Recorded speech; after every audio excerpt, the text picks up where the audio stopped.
بیا عیسی هغه ځای پرېښودو او د سور او د سیدا علاقې ته راغو او د هغې علاقې یوه کیناني ښځه بهر راووتله او په چغې وویل ای مالکه په ما رحم وکړه ای د داود زویه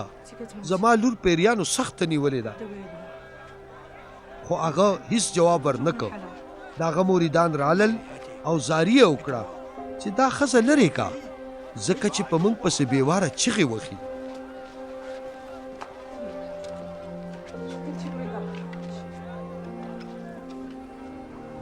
عیسی جواب ورکړ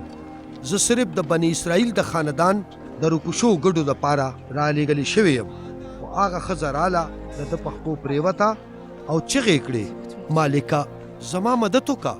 عیسی په جواب کې وفرمایل دا مناسب نه دي چې د ماشومانو برخه روټۍ دې څوک واخلي او سپو ته دې واچوي هغې جواب ورکړ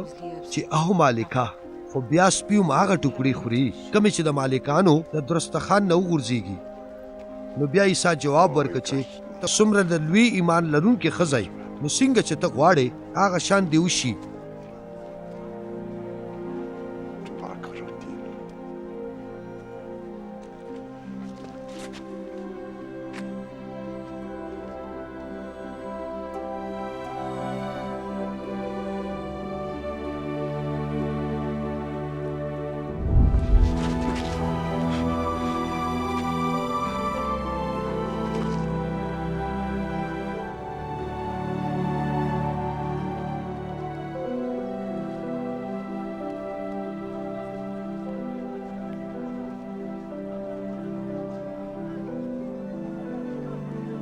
او هم په هغه سات د هغې لور جوړه شوه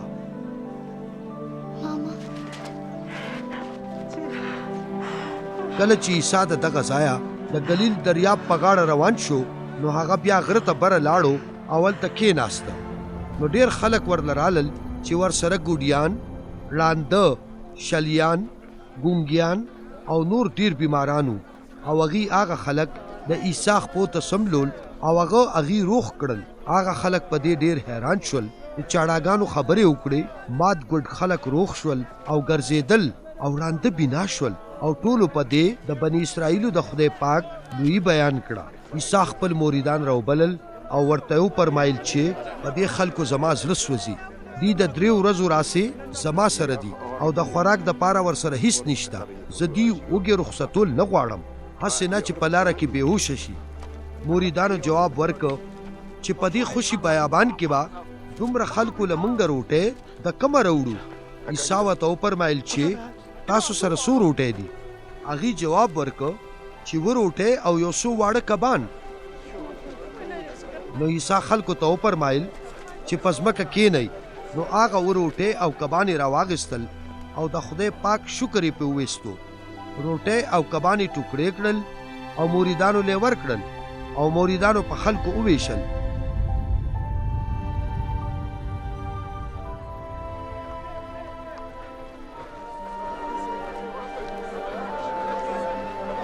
ټول ځانونه ښه ماړه کړل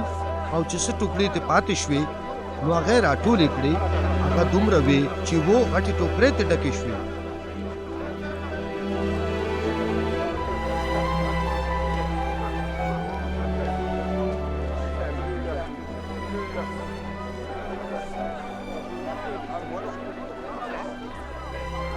د بچو او ښځو نه علاوه 4,000 کسانو هغه روټۍ وخوړه هغه بیا خلک رخصت کړل کشتۍ ته وختلو او د مقدن علاقې ته لاړو